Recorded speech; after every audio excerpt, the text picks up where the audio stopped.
When it comes to living life, there's a lot to overthink, but I don't ever have to overthink my water. I've been drinking Smart Water for years and truly love its pure, crisp taste. It's vapor distilled through a process inspired by clouds. I love chic branding, and Smart Water's sleek bottle shape makes it the perfect accessory for any day bag, workout tote, or backpack. Smart Water is the smart way to hydrate no matter what you have going on in your life. Life is full of choices. Smart Water is a simple one. Visit drinksmartwater.com to learn more. Hear that? Yeah, that's the sound of you relaxing, because now you're managing diabetes with the Freestyle Libre 3 system. You get to know your glucose levels and where it's headed. Manage your diabetes with more confidence with the Freestyle Libre 3 system. Ready to learn more about the #1 prescribed CGM in the U.S.? Visit freestylelibre.us to learn more. Based on retail sales data for patients' last filled prescription by manufacturer. Refer to the FLAIR NL4 study published in BMJ Open Diabetes Research and Care 2019. Safety info found at freestylelibre.us. Does money stress you out? Let Facet flip your financial chaos into clarity. Finding Facet immediately put us at ease. Facet's innovative approach to financial planning ensures your money works as hard as you do, enabling members to experience the joys of having your finances in order. And that makes us Facet for life now, I guess. Visit Facet.com, FACET.com to learn more. This ad is sponsored by Facet. Facet Wealth is an SEC registered investment advisor. This is not an offer to buy or sell securities, nor is it investment, legal, or tax advice. These testimonials are from current Facet members who are not compensated. All opinions are their own and not a guarantee of a similar outcome. Hi, everyone. Spring is almost here, and I have just the thing to help you head into the season in style. My spring box is filled with my favorite fashion and beauty items, all curated to make you feel polished and put together. There's a chic bag, chain link jewelry, soothing skincare, and so much more. Altogether, this collection of products is valued at over $600. But when you sign up for an annual membership by February 13th, you'll pay just $3.99 for an entire year. You'll start with my spring box, then receive new curations in summer, fall. Don't wait. Sign up now at curator.com. That's CURATEUR.com.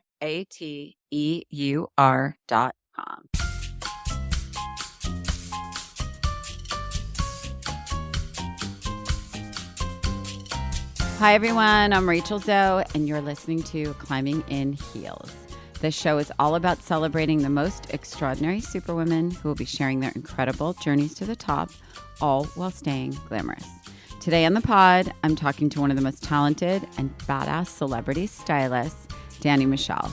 Her clients include just a few people that you've heard of: Hailey Beiber, Kendall Jenner, Elsa Hosk, just to name a few. Dani has carved out a pretty incredible career in fashion, and her story is so inspiring in general, but of course, especially if you are interested in fashion, styling, or just the editorial world.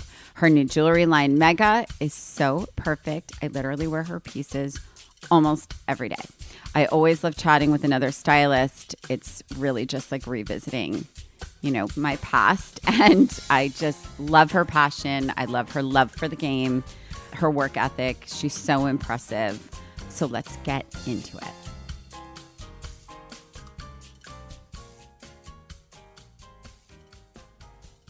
So I just want to first, without digging too much into your early beginnings, like what on earth made you start to do this? And like at what point, like where did you grow up, first of all? So I grew up really in Potomac, Maryland, but I went to school in DC. My friends lived in DC. I worked in DC. So I felt like DC was my home. It's what I always say. And so I'm an East Coast girl. Mm-hmm. That makes sense. that definitely makes sense. But by the way, sorry, DC, but I would never consider it a fashion city. No. However, I really think that it plays a huge role in my perspective in fashion, because we had a huge music scene. So it was like the minute I could rebel, and I had a very liberal high school. So we were going to concerts on Tuesday nights of some of the best bands, people that headlined Coachella, 2008, 2010, were I was in a small 100-person little room with them. Mm-hmm. And so I had this huge influence of music. And then at the same time, I had this really manicured, sophisticated perspective of a very proper upbringing. Mm-hmm. So I feel like those two definitions of being really poised and polished, and then also being a rebel and and unique like come together. And that was a huge part of being in DC for me. So you come from a family that's a little more like traditional and proper. Oh yeah, like holidays, like skirts had to be below my knees, like nothing could show from like neck to anywhere, like Stop. firm handshakes, eye contact, elbows off the table, you know. Really? Like, yeah. Okay, see, I would never get that. I would never get that from you. You do not give off that vibe. My family was Southern, and it was just like very high expectations of like, you know, where you come from and how you need to act like a lady, and in a really positive way, you know, with really strong ethics and morals, you know. Which, quite frankly, I crave. And, you know, I actually took my kids out of a very progressive school and put them in a very traditional school because I actually really, I love manners. I do. I love manners, and I love when people look at you when you say hello to them. I do like that. I do. But I do think I think there's a balance, you know. I think there's a balance. Yeah, like I think the kids that I don't want to speak to people that like I feel like you always rebel from what of course. You know, like, of course, from whatever you were. But of course, I think that as long as we started in a really like if we had a really good upbringing, then you find your path where you're supposed to be, and you go somewhere. You find your own world. Agreed. But I really love my upbringing, and I'm super grateful for that space that it gave me. And so when did you leave DC, Maryland? Like, were you like, I'm out of here, I don't want to live here forever? Or were you like, maybe I should try?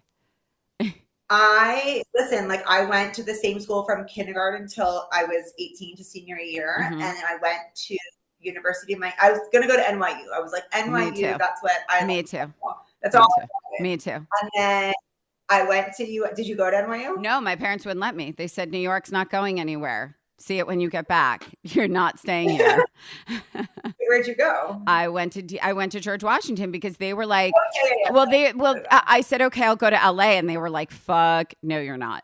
They were like, because you will never come home. We will never see you again. Absolutely not. So like, no New York City and no LA. So I was like, okay. What'd you say? Where are you from? I'm from New York and New Jersey, from Short Hills. Okay. Oh my God. So my mom moved to Livingston. So I know next door. You know it. Oh my God. Yeah. That's so funny. That's wild. So I went to just to like hang out with a friend that was already in college. And I got to this campus that was like straight out. It looked like Saved by the Bell to me. I was like, oh my God, grass and palm trees and fountains. And I was like, I'm living Saved by the Bell, the college. Literally. Yep. So I went there and loved it. I made like great friends that I'm still girlfriends with today, and had like an awesome experience because it was very like in a city. So we went to Miami all the time, and I feel like I had this like beautiful few years where I was like partly a child and partly an adult. You know, I had a job. And I went out and I was in the city, but then I also like fell back into my college life and college campus and frat.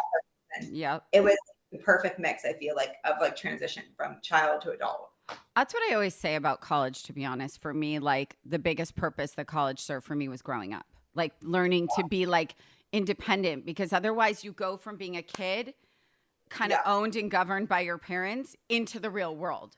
Right. Yeah. And you're like, you know, like, so. And just go to these, and again, not to speak on someone else's experience, but like if you're just in these small towns where you just live a school life, it probably is like a shock to live like adult life versus school life. And I really also love, you know, I believe everything happens as it should. And I think that it was a great school for me as far as the transition of my life. And then you were like, okay, so New York, here I come. I'm coming. Then I was like, okay, I'm going to go to New York because everyone from DC goes to New York. That's like the natural progression. Of course. And I had interned in New York. At the time, I got an internship at 17 magazine, which was like, you know, 20 years ago, that was it. And I was at like, YM. So yeah. Like, why? Oh my God. That was my, it's my only job I ever had. My only job I ever had. I worked at YM magazine, and I started as a fashion assistant in the closet 3 days a week. And then I left as senior fashion editor, and I went freelance at 25. Only job I ever had. It was 17. I was in the accessories department. And one day, like the the first to get there, the last one to leave, not because I was trying to prove something, just because I was like so into it. Mm-hmm. And one day they had to bring someone to set and they were like, she's coming to set. And I didn't even know what the word set meant. I was like, okay, and I got to set and someone they were having a photo shoot. They were dressing, the models. And I was like, this is a job, like to tell people what to wear. It's called the sitting. At the time, it was the sittings editor. Yeah. And I wanted to write that magazine. That's like what I really had wanted to do. I love writing. And that's where I thought my career would go. And I would work at a magazine because I thought if you wanted to work in fashion, you wrote for a magazine. I don't know how the photos got there. I don't even know what I thought. But and I think that when you and I spoke, like it was such a different time that like no one talked about a stylist. We didn't know what it was. And your show, which was in 2008, was the year I graduated. It all came at this like perfect storm of like, I knew I wanted to be it. And then you showed the world what it was. And you kind of created this lane for us for it to be spoken about. So at that point, when I was interning is when I learned about being a stylist. And I was like, okay, that's what I'll go do. And that's what I want to do. And I'll do that in New York. But before I do that, like, I'm going to go to like LA and have 1 year in LA, kind of like, before I become an adult, like transition from like, I just felt like I was gonna have this 1 year and then I've never left. It's been over a decade, I've never left. No way. And were you single? Were you single when you came to LA? I had never been here before, did not know one person here. Get out of here. Yeah. And I got this apartment off of MySpace. This girl had this really great, like, fashion music MySpace blog. And I was like, she needed a roommate and I took the spot. How wild is that? See, when I moved here, I had a whole life here because I moved here because I was spending like 80% of my time here styling. So I was like, why am I going back and forth? I've always wanted to live here. And here I am 20 years later. So it kind of eats you that way. It's crazy that you're interviewing me because the first time we met, like I was asking you 1,000,000 questions, and you were so I hope there's an episode where you've told your whole story so I can go watch it, because for like a week I like kept thinking about everything you were saying. Your story is so incredible and so just sweet, legendary. Really, the experience you have is so legendary. And when you write a book, I will be the first to buy it or whatever. I have two. That's what I'm sending you. When we hang up, I'm going to send you Style A to Zo and Living in Style. And no. I have Style A to Zo. I bought that because that came out what, a decade ago? It came out when you graduated. It came out, I think, my first book, I want to say it was 2008 or 2009, and then 2012 or 13 because I was pregnant with Caius. So I definitely bought your first book. You mean my next book?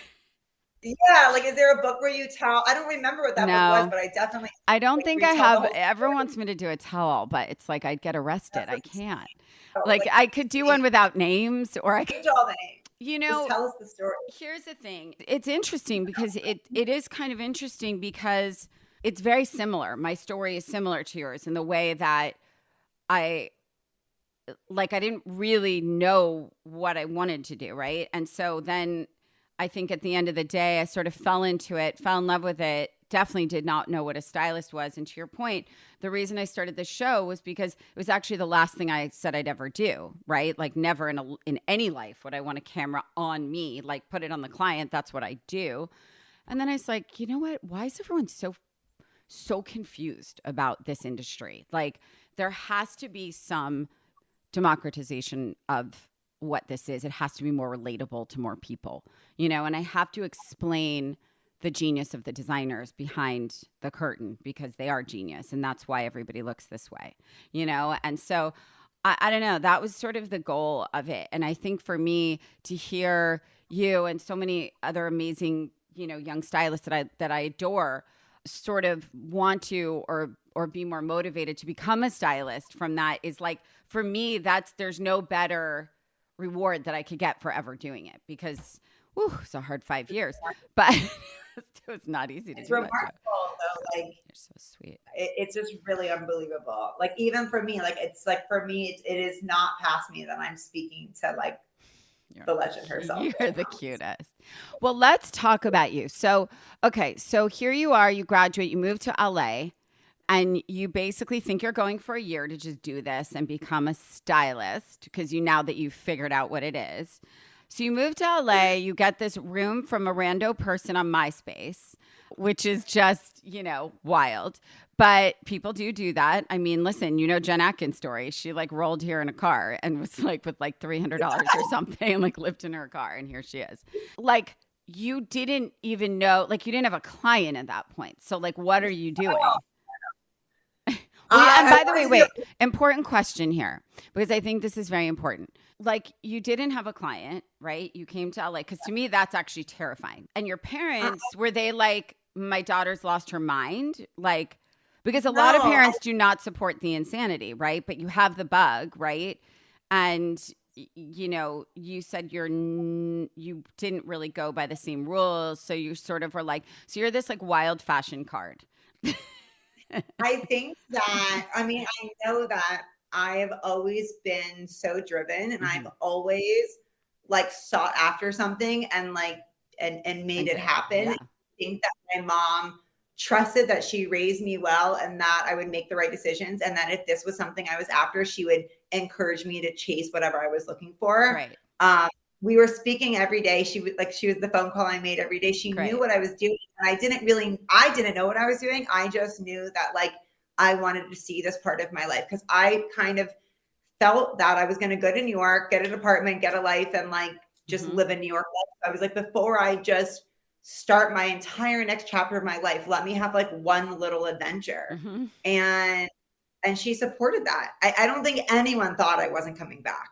No one thought I thought I was just going to LA for a year, but I moved here and then, listen, everything I always believe happens for a reason at its right time. And randomly the neighbor in the building worked at the Jim Henson lot and was there's a stylist that needs an assistant. And I don't know if you know Michelle Tomaszewski.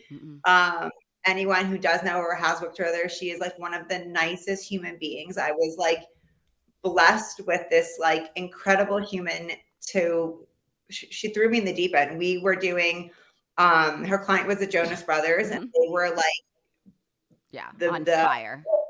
They were on fire. It was my Backstreet Boys. Literally. Yeah. And it was, talk shows, music videos, photo shoots, private planes, everything. It was just at the top level, immediately in the deep end. And she was just the nicest human that did business the right way. And everywhere I went, I would be hi, I'm here for Michelle. And they'd be oh, we love her. Isn't she the best? Amazing. Michelle. And I saw that respect and I respected her even more. The way that she treated me, the way she treated other people, the way that she was, her reputation. I was I was just so in awe. It made me want to work so much harder. All I wanted to do was be the best I could for her because she was being the best she could be. And it was just the best environment. And I learned so much. And still today when she likes my photos and I'm you're still cheering me on. That's the dream, by the way. Well, it's the dream to have someone like you and then in turn to support and cheer for you when you fly. I knew that's exactly how I wanted to be. And I've really never faltered from that. It's being kind is the number one thing on my requirement list. Should always be and should never change, no matter how brutal it could get and does get. You have to I truly believe yelling at someone doesn't make them want to work harder. It probably shuts people down, and getting mad, it doesn't bring anything positive, right? You have to work through it, find solutions. You have to encourage them, say it's okay moving forward. Just work to be your best team, your best self. And I think that will, in my opinion, push people to then be their best selves, you know? Well, yeah, it didn't in my case, but but I'm so happy it does for you because I'm hoping that it's a bit of a new world. For me, it's so fun to watch you do your thing because, I hadn't known you. And then when I met you, I was she's such a cutie. She's so, meaning for me, it's, people always ask me how did you become Rachel? So why you? Why did da-da-da? And Roger would always answer that like, well, she outworked everybody. She never looked at the clock. She never thought of it as a job. She did 10x extra because that was what the client needed at the time, or that's what she felt the client needed, right?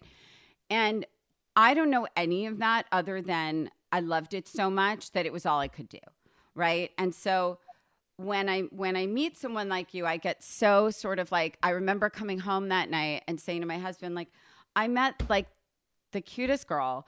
I was like, she styles all the girls. I was like, but she loves what she does. You know, she like loves it. It's like, she loves it. She has the like sparkle in her eye. She had like, you could tell, you could spot people like that. That's the thing.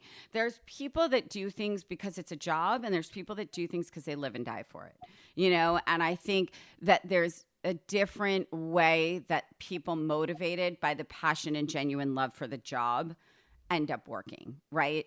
And truthfully end up succeeding, right? And so I think with you, it's very obvious that you love it. So were there ever any moments, so you end up coming here, you never leave, you end up working for Michelle, which is the dream, to work for an incredible stylist, because I always say like, it's boot camp, right? And especially when you work in music specifically, it's boot camp. That was that was honestly my training. I went freelance and right into Britney and Backstreet and Jessica Simpson and NSYNC and all of that and Enrique. And it was just like, as you said, like limitless budgets, music videos, album covers, private planes. You're going to Monaco for 24 hours. You're flying here for 3 hours. Then you're getting back. It was like, I definitely aged like 20 years in 5 years, and I definitely didn't sleep. And it was the most insane amount of money. It was the most insane, like, working out. It was just always working, right? And, but I will say it was the grad school. It was the grad school for styling. It was, because you had to be prepared for everything, right? Yeah, I want to hear those stories, Rachel, so bad. So bad. There are so many stories. There are so many stories. Which is crazy. Like, someone just asked me something yesterday, and I'm like I can't. There was a country I've been to Croatia, and I can't even remember going to Croatia. Oh my God, that happened to me the other day. Someone was like, "Oh my God, I'm dying to go to Prague," and then literally, like, someone goes, "Rachel, didn't you go there for like a Brad Pitt shoot?" And I'm like, "I did. I actually went there. I did go there. I was there for 2 weeks. What was your favorite part?" I'm like, I remember a bridge and a hotel. And literally that's it. A bridge and a hotel. There's so much. I always say is that because we're like so detail oriented, like in my office, there's thousands of pieces, and I could like tell you a backstory about each one of the things, what job they came from. Like sometimes when we do like purges, and I'm like, no, you guys. I'm like, this piece. And like, I have such insane short term. Like, there is nothing you could ask me that I wouldn't know going on, that I think that it's like for my long term has like gone away. It won't come back to you till people interview you. Like, and all of a sudden it's a little bit of like, this is your life. Like, they'll be like, Rachel, you did this and you did this album and you were here dressing them for this. And I'm like, I was. You're right. I was. You're absolutely right. I was. And it's so funny. Like, sometimes you have those moments, but it did teach me sort of like, as I move forward in work, like try to experience it. You know what I mean? But it's hard. You can't, because it's like this. And especially when, you know, being a stylist, you're in the service business, right? So it's you almost take your whole self out. You just go, what do you need? Who needs this? Blah, blah, blah, blah, right? Like, and it's like flashes of light. That honestly is like such an important sentence, because I think a lot of people forget that, like, I know, service business, they do, from the perspective of like how hard we give. Like, sometimes when I come home, I'm just so drained because my whole day is emotionally, mentally, and creatively giving to other people. And I think that also, like, for the younger generation that forgets, like, this is a really hard job. It is really hard, difficult. And I think that, going back to what you said, it's like only the people that like are really passionate about it and that are not just chasing the money, but chasing their creativity and their relationships and the connections and like the moments, is like when they'll succeed. Because you have to give it 110%, and it takes a lot out of you. Yep. So it's like you have to be really dedicated and really want it and really care. And you are married, correct? I am. Tell me everything. So where did you meet Prince Charming? We met. It's like another whole podcast on itself. So I'll keep it really short. It's that we met at a dinner party. I was on a first date and he was on a second date. I showed up like on the back of this motorcycle, this Italian man, and he was like, I came out, no, Rachel, I took the helmet off. I like shook my hair. So like my hair wasn't flat. And he saw me and he was like, I want a woman like that one day. And I saw him, he did this magic trick. And I was like, he did a magic trick? Yeah, he did a magic trick on me while using his date as like his helper, you know? So she was like, I knew you always had a thing for her. But either way, that night we like super connected, but we stayed dating our people. It went on for about a year. Finally, about a year later, it was after like a fashion event that we ran into each other. I was like, I'm going to Hemingway's. And I was like, you should come. And I was like, live a little bit. And he came and we like danced all night. And then we had told each other that we had feelings for each other. And then eventually I told the guy that I was dating, I said, like, I'm so sorry I have feelings for someone else. And he was like, actually, he was like, and he was such a beautiful human. And he was so like, it was exactly what I needed that time in my life. And I'm so grateful for that relationship. But he was like, you know what? He was like, I see that for you. And I think that you're going to marry him. And I was like, oh, he like totally gave me his blessing. And then fast forward, we got married. That's wild. What he said, he goes, he either said, I think you're going to have his baby one day, or I think you're going to get married. One of the two. He did one of those things, but gave me full blessing. Wow. And you did have a baby. Yeah, we had a baby. A boy, right? 3, yeah. Oh my God. Which I also asked you about when we met, because I was like so sure that I needed to have a girl, and having a boy is like the greatest thing that's ever happened to me. It's a love affair that is indescribable. I don't know what else to say. Unbelievable. And he just entered the cuddle phase. He's never wanted to cuddle. It started 2 nights ago. I just got like my first like in bed, like under the arm, like wrapped around you.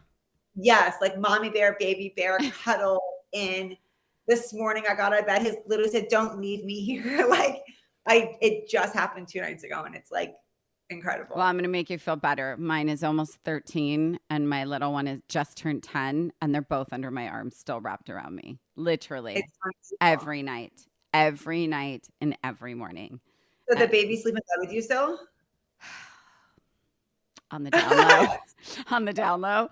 I would say sometimes they start there. Sometimes they just end up there, you know? Yeah. And I think Roger just stopped fighting it sometime midway. He was like, you know.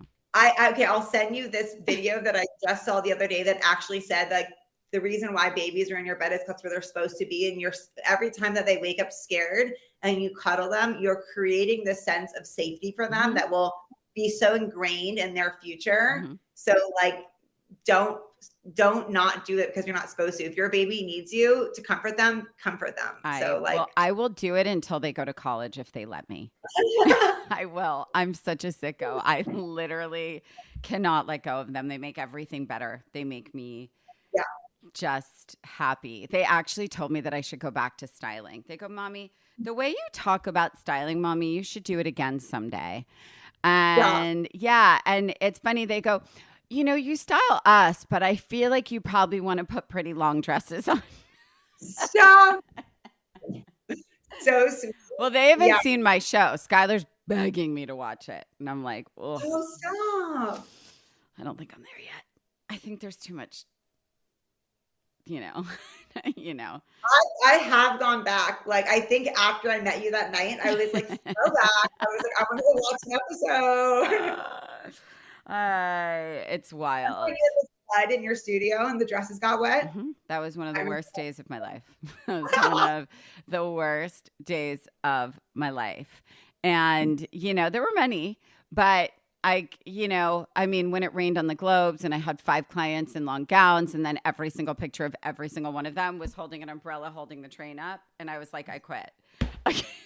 You know, it's so weird because I had so much of my life and my emotion. I think if I like watch it, it's just going to be like a this is your life kind of thing, because like you said, it's a bit of a blackout. For me, this show, it was such a hard thing to do because I was working like you're working now, right?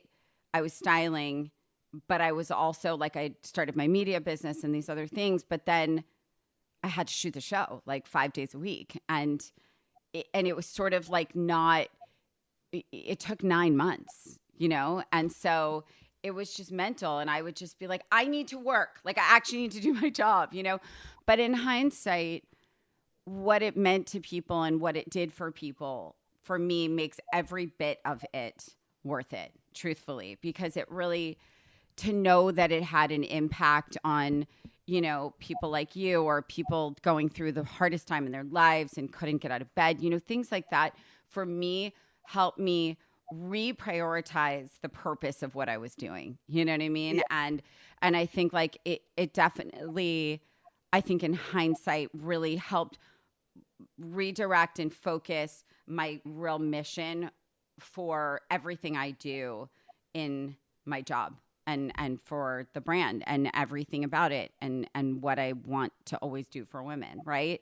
And so I think like with styling, I just felt like it was, like you said, it was like this unknown thing, right? And so I think for people like you now that are bringing, these women that are they love you and they support you, right? And these girls are like your friends. And I think, it's such an intimate relationship being a stylist. And I was so personally invested in it, And like you said, I think it's hard because I think when you love it that much and you care about it that much and you care about the people so much, right?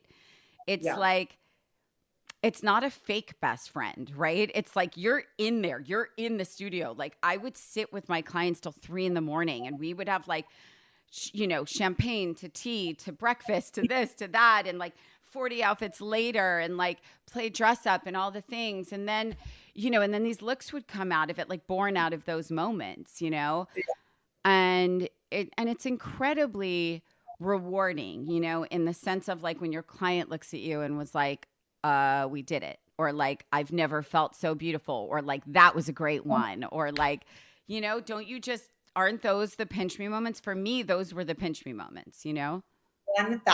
I always say that like, for me, the only, like, I don't read comments. I don't read like, no, you can't. I really don't. The only thing that matters to me is that they're happy. Sure. And when they tell you that they're happy or they felt like $1 million the other day or like we slay, like any of those things, that's when I'm just like, oh, like it'll change my whole day. Like I am so happy when they're happy. And like, I know like that's a sign of like real love, Totally. And it's just like, listen, I think at the end of the day, you're living your dream. Now you launched a jewelry line called Mega, which I personally love. And like I literally opened it and put it on. And so I think now, like obviously starting the jewelry line, you're starting to, I think, look at, okay, so what's another passion? And when it comes to living life, there's a lot to overthink. Like most working moms, I'm constantly juggling my work and my family life. And sometimes all that decision making is truly exhausting. But at least I don't ever have to overthink my water. I've been drinking Smart Water for many, many years and truly love its pure, crisp taste. It's vapor distilled through a process inspired by clouds and has added electrolytes for taste. The first thing I do when I wake up in the morning, every morning, is head down to my kitchen to drink water. Hydrating with Smart Water is my favorite way to start the day, and making that simple choice is such a refreshing change of pace from the whirlwind of my life. Starting my day by focusing on myself and my health is so important to me. I'm always a lover of chic branding and packaging, and Smart Water's sleek bottle shape makes it the perfect accessory for any day bag, workout tote, or backpack. I absolutely love how the rounded bottle fits perfectly into my kids' side pockets for school or camp. Smart Water even looks chic displayed on any counter or vanity in my house. As most moms know, it can be tricky to get kids to drink enough water, but my boys absolutely love the taste of Smart Water, and the sports cap is great for their very, very active days. Smart Water is the smart way to hydrate no matter what you have going on in your life. Life is full of choices. Smart Water is a simple one. Visit drinksmartwater.com to learn more. My dad works in B2B marketing, but I never really knew what that meant. Then one day my dad came by my school for career day and told everyone in my class he was a big MQL man. Then he just kept saying things like, the more MQLs, the better, over and over. My friends still laugh at me to this day. I think it means marketing qualified lead. One thing's for sure. I'll be known as the MQL man's kid for the rest of my days. Why couldn't you just be a fireman or a lawyer? Why? You ruined my life, Dad. Not everyone gets B2B, but LinkedIn has the people who do. And with ads on LinkedIn, you'll be able to reach people based on job title, industry, likelihood to buy, and more. Start converting your B2B audience into high-quality leads today. We'll even give you a $100 credit on your next ad campaign. Go to linkedin.com/customer to claim your credit. That's linkedin.com/customer. Terms and conditions apply. LinkedIn, the place to be, to be. AI might be the most important new computer technology ever. It's storming every industry, and literally billions of dollars are being invested. So, buckle up. The problem is that AI needs a lot of speed and processing power. So how do you compete without costs spiraling out of control? It's time to upgrade to the next generation of the cloud, Oracle Cloud Infrastructure, or OCI. OCI is a single platform for your infrastructure, database, application development, and AI needs. OCI has 4 to 8 times the bandwidth of other clouds, offers one consistent price instead of variable regional pricing, and of course, nobody does data better than Oracle. So now you can train your AI models at twice the speed and less than half the cost of other clouds. If you want to do more and spend less like Uber, 8x8, and Databricks Mosaic, take a free test drive of OCI at oracle.com/strategic. That's oracle.com/strategic. oracle.com/strategic. When it comes to living life, there's a lot to overthink. Like most working moms, I am constantly juggling my work and my family life, and sometimes all that decision making is truly exhausting. But at least I don't ever have to overthink my water. I've been drinking Smart Water for many, many years and truly love its pure, crisp taste. It's vapor distilled through a process inspired by clouds and has added electrolytes for taste. The first thing I do when I wake up in the morning, every morning, is head down to my kitchen to drink water. Hydrating with Smart Water is my favorite way to start the day, and making that simple choice is such a refreshing change of pace from the whirlwind of my life. Starting my day by focusing on myself and my health is so important to me. I'm always a lover of chic branding and packaging, and Smart Water's sleek bottle shape makes it the perfect accessory for any day bag, workout tote, or backpack. I absolutely love how the rounded bottle fits perfectly into my kids' side pockets for school or camp. Smart Water even looks chic displayed on any counter or vanity in my house. As most moms know, it can be tricky to get kids to drink enough water, but my boys absolutely love the taste of Smart Water, and the sports cap is great for their very, very active days.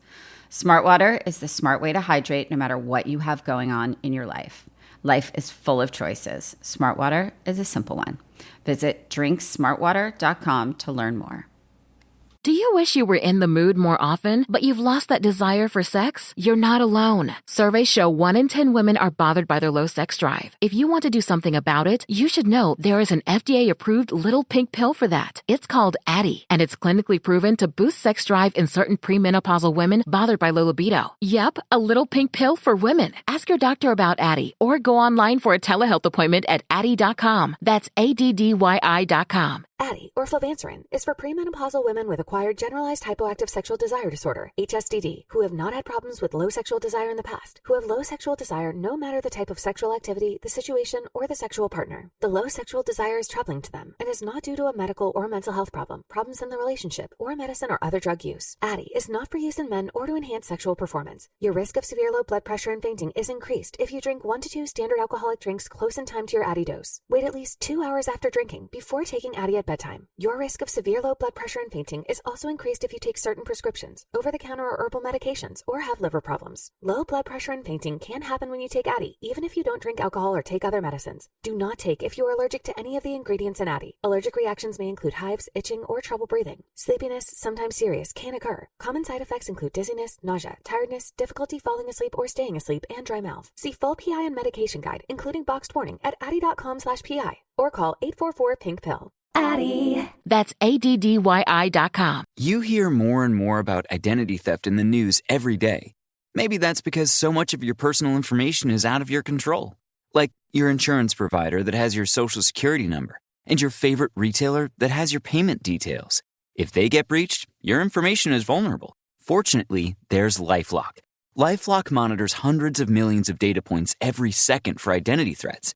If your identity is stolen, a LifeLock US-based restoration specialist will help solve identity theft issues on your behalf, guaranteed, or your money back. Plus, all LifeLock plans are backed by the $1 Million Protection Package, meaning LifeLock will reimburse you up to the limits of your plan if you lose money due to identity theft. You might not be able to control how others handle your personal information, but you can help protect it with LifeLock. Save up to 40% your first year at LifeLock.com/iHeart. That's 40% off your first year at LifeLock.com/iHeart. Terms apply. When it comes to living life, there's a lot to overthink.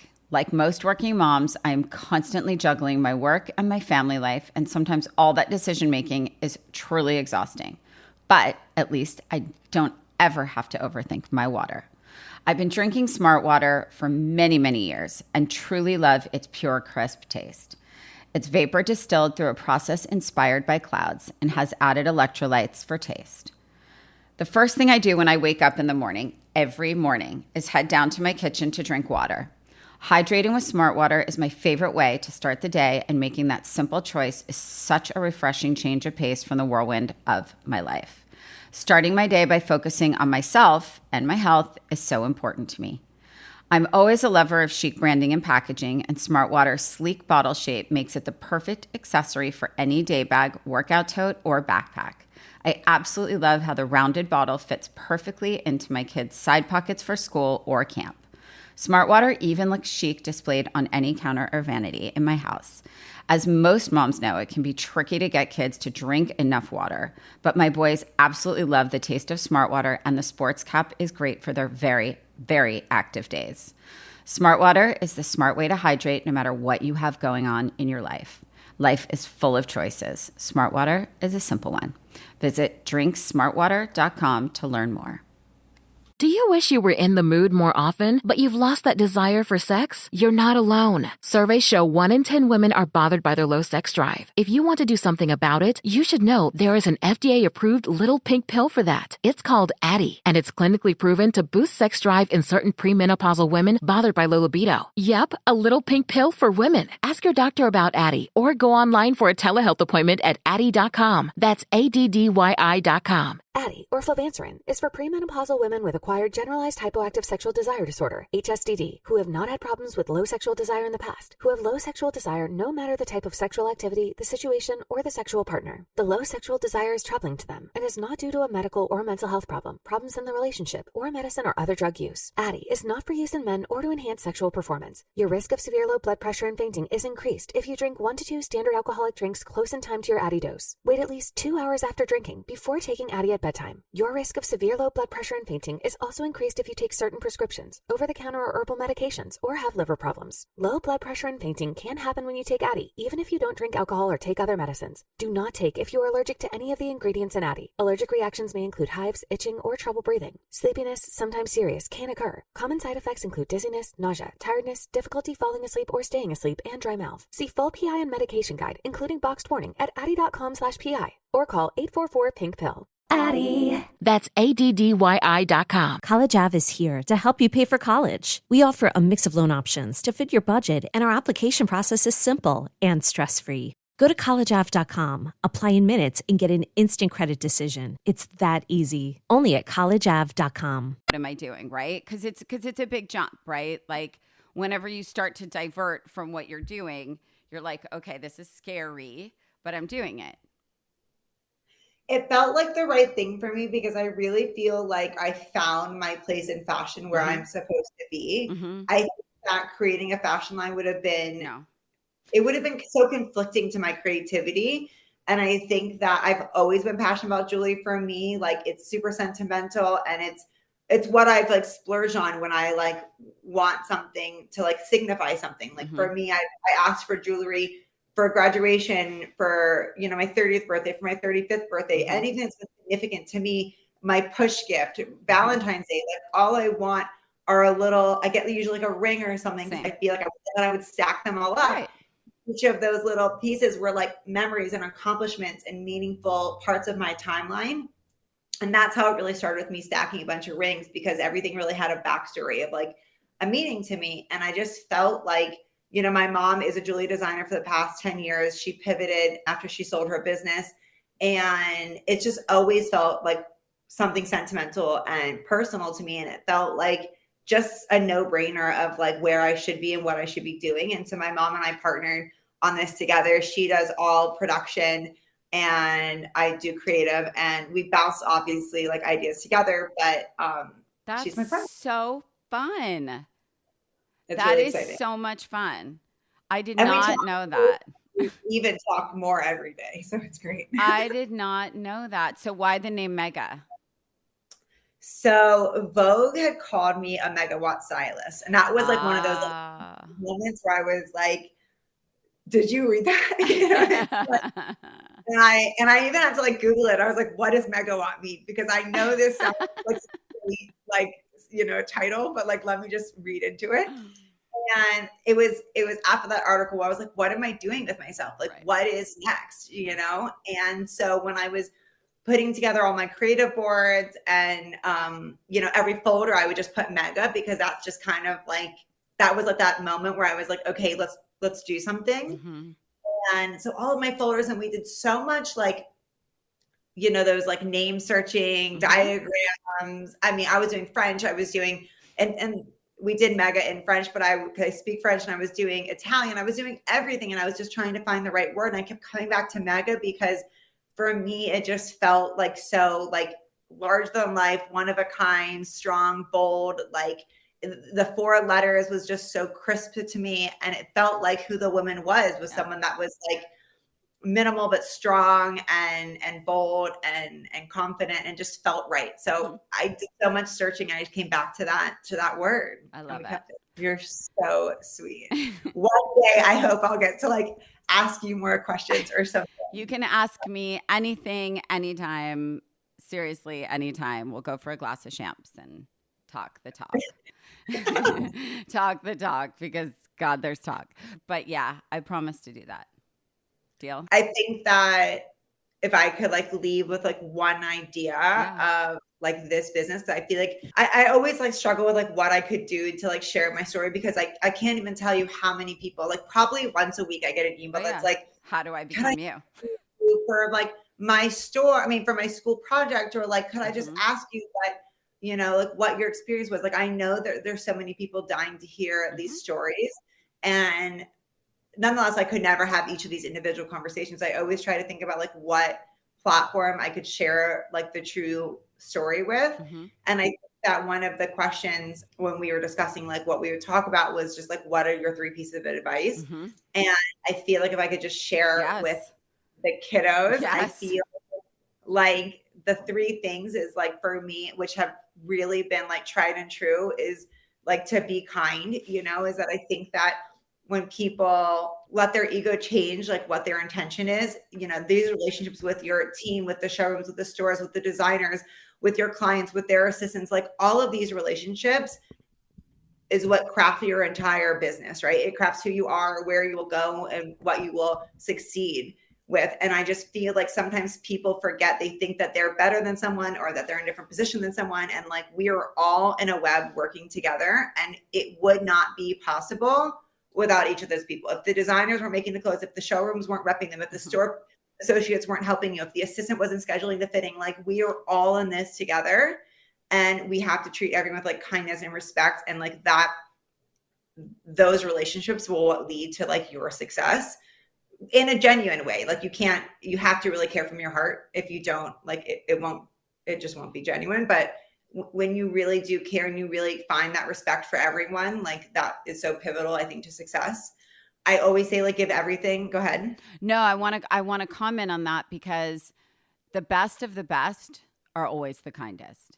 And I can tell you that firsthand. I can tell you that. And your reputation is all you have to stand on in business. And people can see when you're not genuine. They can. And so kindness is first and foremost, literally the most important thing you do in business. And it's treating the person at craft services, the person doing the lighting, the person at the door. It doesn't matter. And people that think otherwise will never, ever, ever last in the business, especially today. In days of past, maybe you can be an asshole. You cannot be an asshole. You have to treat people with kindness, but genuine. And first and foremost, and Peter Lindbergh, I have to tell you, was the best example of that because he was the kindest, most brilliant photographer. And working with him was such a gift because the way that he talked to people, the way that he treated people, how gentle he was, how kind he was to every single person on set. No ego, nothing. And I tell anyone that will listen in any position that's how you win. You will last forever if you are good to people, everyone. Yeah, I mean, I walk off set and like I like tell the grip and like the lighting team, I'm like, good job today, you guys. Like you killed it. Like, awesome. Because if it weren't them doing epic lighting, like what is my fashion saying? You know, it's true. Everyone is so important, and I really like wholeheartedly believe that. And I'm glad you even brought up like, you know, the crafty, the behind the scenes people. Like we're all in it together. There is no one. I don't care you're following or what. There is no one more valuable on the set than anyone else. It's like, true. Except for the talent that we're all there for. Fair. And then I think like giving everything 110%, I feel like I can't tell you how many times I would like, it'd be the end of the day, the last or after like 3 days of like out and about. And I'd be like, oh, do I like need to go there? Like my car is full to the top. Like, do I really need to go? And I can't tell you how many times it'd be the last stop. And that would be the look. Like, yeah, of course. And I'm like, thank God. Like I never gave up. I did everything over and above. And to what you were saying, your clients, like you gave them, like you went over and above. And like, I know my clients know that I do that. I know that they know I'm thinking about them all the time, that like when I'm not on a job with them, I'm still thinking about them. And when I do a job, I like work from it from the moment they tell me to like the finish line. Like it's so important because like every detail tells the whole story. And like, I always like leave no rock unturned. And then I think to what you just said about like your reputation, like it's the one thing you can't buy. And once that reputation like is gone, there's nothing you can do to fix it. And I think a lot of people think that this is some race, and they think that because there's Instagram now that like there's this immediate satisfaction that like they can, like they should be at a certain place so fast. And it's like, it's a marathon, and there is no one thing that will like get you to the end. You need every little step along the way because you learn from every step, and everything that you do, you like learn so much from, and everything you do is valuable. And I just think that you have to like give everything its full like experience because it will lead to something else. And you have to like understand the longevity of your career if you want a long career. Yep.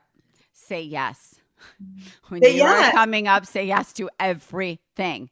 Everything. And I think what's like so crazy is that there were so many times where I like wanted to quit or I wanted to like give up because it was an incredibly different time. If you remember, all we had was a website, right? There was no Instagram. Oh, yeah. So if I went, I had a portfolio. I remember having my printed out book that I would bring into an office. It was true story. So different. And if I was so discouraged because I would go do something great, right?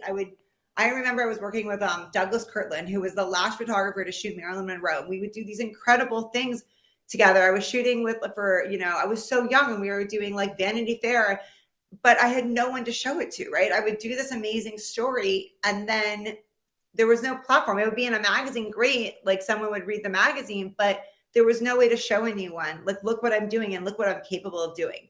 So I had to grow my entire business by every time going on set and someone being like, this girl is so great, you should use her. This girl is so great, try her. And that's obviously what happened. Yep. And it would come from the publicist or the makeup person or the assistant, like everything led to something.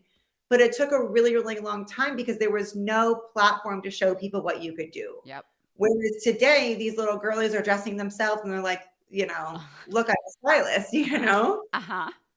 But it was such a long process and it was really hard and blood, sweat and tears. Like my husband was telling me these stories, like, geez, like, do you remember like literally I checked everything myself and like checked in and out. Like I did everything myself, you know, like I literally grew this entire thing myself. And I don't forget those things. And I think that a lot of people today like are racing, and it's like, no, it will come. I promise you it will come. If you follow those steps, if you're a good person, if you give it 100%, if you do business the right way, like if you say yes to every opportunity, like your pie will come. I promise. It's true. But listen, I scream at every mountaintop. You got to do the work. You got to do the work. You have to do the work. And that is the biggest problem with this generation right now. I'm sorry to generalize, but like it's across the board in every industry. And I think to your point, because everyone's looking at highlight reels, right, on social media, and you still have to do the brick by brick. It can be faster than it was for us, but like it's just blood, sweat, and tears at the end of the day. And you have to do it that way because you learn from it, you grow from it. I was taping little taxi receipts and food receipts for like $100,000 wardrobe budgets, and I would turn in like 100 pages of like Xerox paper on both sides with a glue stick of all my expenses, and Roger would help me because I suck at math. And like amongst rolling racks and shoes and like living in New York. And so I think that those things are the things that shape you. So it's like, to your point, it's like I say to people coming up, it's like those like sort of war wounds are what makes you really, and it makes you grateful.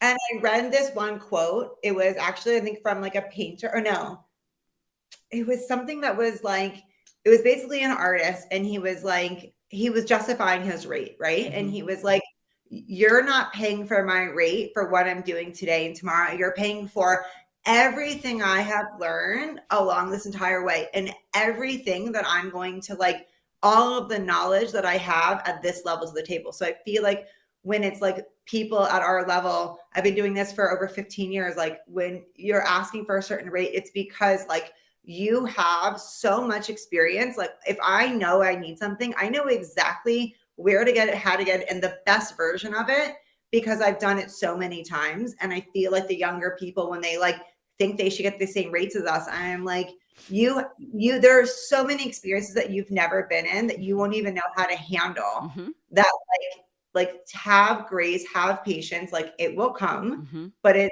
I have so many layers of like everything that I've experienced to be to where I am right now. It's the wisdom.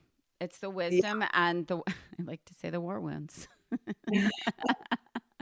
For better, for worse, but they're there. And I think it's what makes us. And I think it's, again, the same in any industry. And I think you have to put it in. And again, the stars stand out, and ultimately you stand out, and you're crushing it, and the girls know it, and you love it, and you're doing it. And you're building mega with your mom, which is so beautiful.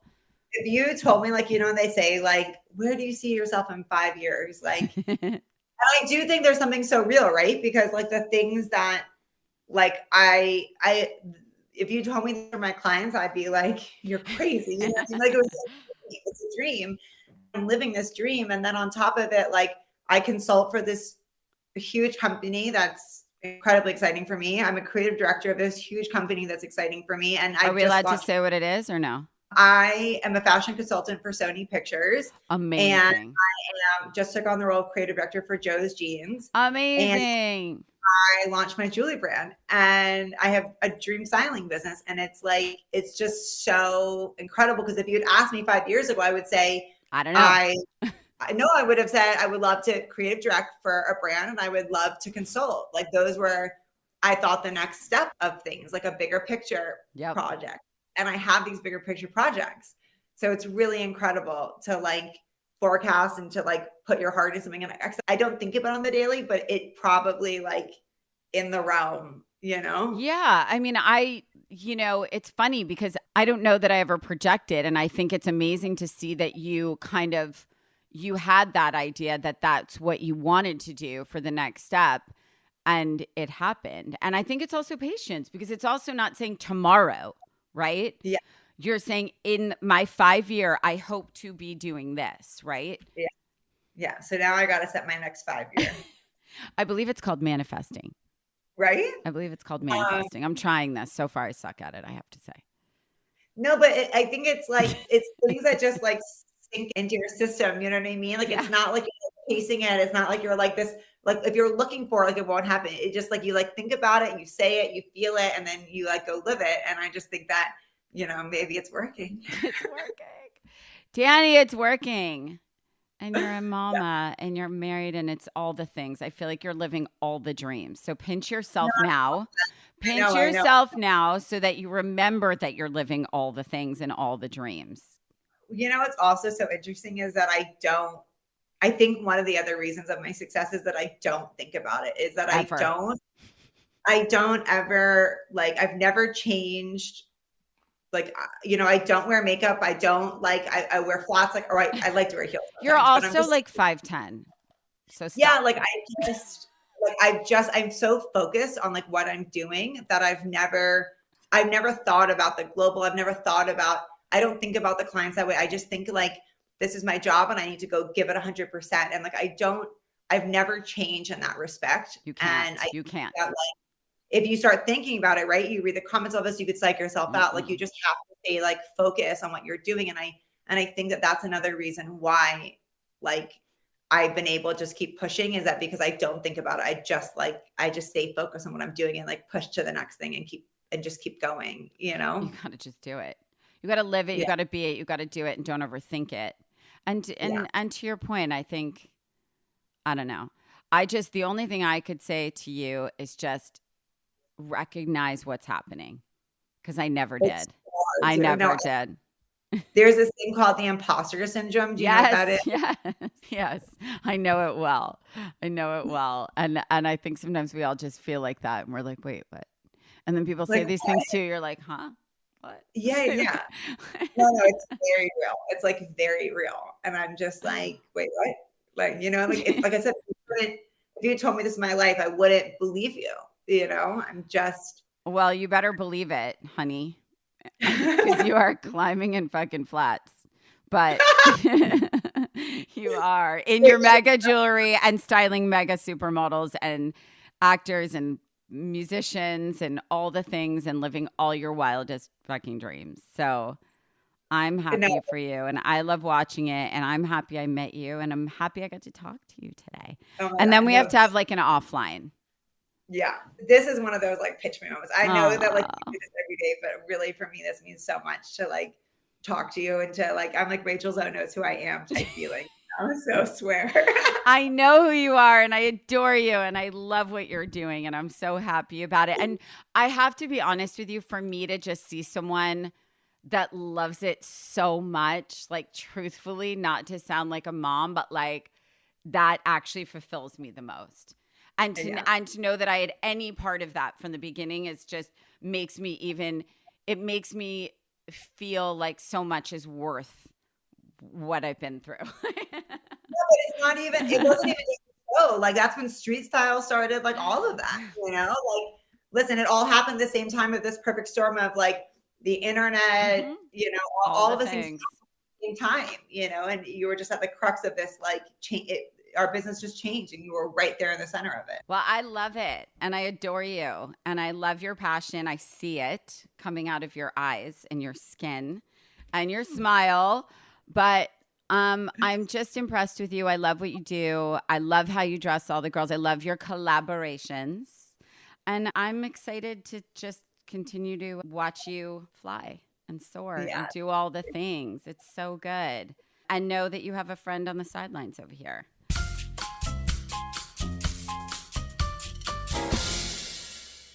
Okay, everyone, it's that time in the show when I answer 2 listener questions. So let's see what we have today. Okay, this is funny. Do you typically tailor all of your pants and jackets, or do you wear things straight off the hanger? I definitely do tailor things for sure. Believe it or not, I'm incredibly lazy about it, and I typically wait until like, you know, the day before I have to wear something. If it's for something visible, I'll get it tailored. But I more so tailor gowns for major events rather than my everyday clothes. And because I just wear higher heels so that I don't have to hem my pants. Truth. Yes. As a stylist for 100 years, I don't barely tailor my own clothes. Fun fact. Okay, what's your advice on listening to your instincts as a young person just starting my professional career when it's easier to be a people pleaser most of the time? That's a really, really good question and a very hard one to answer, because I think as somebody starting out, you almost have to be a people pleaser. You really do when you are first starting out and learning. Very often, your opinions you have to keep to yourself and vent them to your safe person at home. You really have to respect and listen to the person that you're working and learning from, and then know that if your instincts were right and you did the opposite based on what you were told to do, then just take it as a learning lesson and use it as your sort of inner arsenal of knowledge when you go out on your own or to your next job. But I do think that, a big problem for the young generation starting out now is that they come in really thinking they know so much, and sometimes they very well do. But I think the last thing someone who is like a very seasoned veteran in a job wants to hear is like a 22-year-old sort of like shooting off their mouth about what they think they should do. Now, that said, in the work environment that we are trying to nurture now, I know for me, all of my team, I love their opinions. I love their opinions and I value their opinions. And very often I really take what they say and I really use it, and it really impacts my overall decision because it's a fresh perspective. It's a younger perspective. And quite frankly, I think we really need that, because it is a new world and it's a new way of looking at things. And so I think that if you have a good boss, your boss will empower you and ask for your input. And whether they choose to take it or not, that's up to them. But trust me when I tell you, they will know if you added something valuable. They will know and they will remember. And so will you. So don't forget to submit your questions for next week's episode. All you have to do is DM us your questions to @ClimbingInHeelsPod on Instagram, and I might just answer your question. Thank you so much to Dani for being on the pod today. She is just the real deal. She's as genuine as it comes. And I have to tell you, for the first time in my life, I actually felt like I was talking to myself. It was actually really a bit surreal. Like the way she was answering questions, I literally felt like it was my answers. Like it was actually a bit surreal for me to have this conversation. But I loved it so much because her passion is so genuine.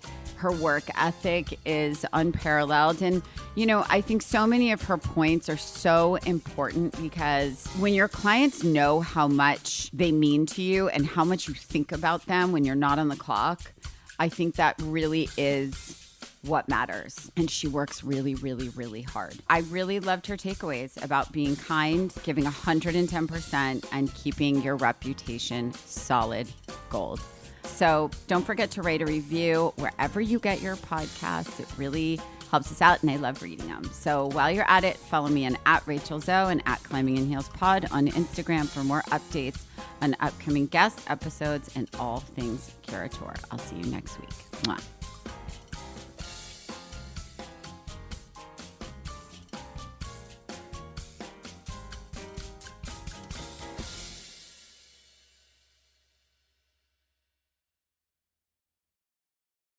Does money stress you out? Let Facet flip your financial chaos into clarity. Finding Facet immediately put us at ease. Facet's innovative approach to financial planning ensures your money works as hard as you do, enabling members to experience the joys of having your finances in order. And that makes us Facet for life now, I guess. Visit Facet.com, FACET.com to learn more. This ad is sponsored by Facet. Facet Wealth is an SEC registered investment advisor. This is not an offer to buy or sell securities, nor is it investment, legal, or tax advice. These testimonials are from current Facet members who are not compensated. All opinions are their own and not a guarantee of a similar outcome. Amazon One Medical presents Painful Thoughts. I could catch anything sitting in this doctor's waiting room. Ugh, a kid just wiped his runny nose on my jacket. And the guy next to me, sitting in a pool of perspiration, insists on sharing my armrest. Ugh. Next time, make an appointment with an Amazon One Medical provider. There's no waiting and no sweaty guy. Amazon One Medical. Healthcare just got less painful. Cocoa Beach, Orlando's closest beach, is also Florida's coolest beach. Bring your surfboard. Cocoa Beach is the surf capital of the East Coast, and we have the surf shops to prove it. Plus coffee shops, beachside bars, and restaurants. Wide open beaches make way for beach volleyball, cruiser bikes, kite surfing, shell seeking, surf fishing, and more. It's legendary. Plan your getaway from the everyday by checking out legendarycocobeach.com on Florida's Space Coast.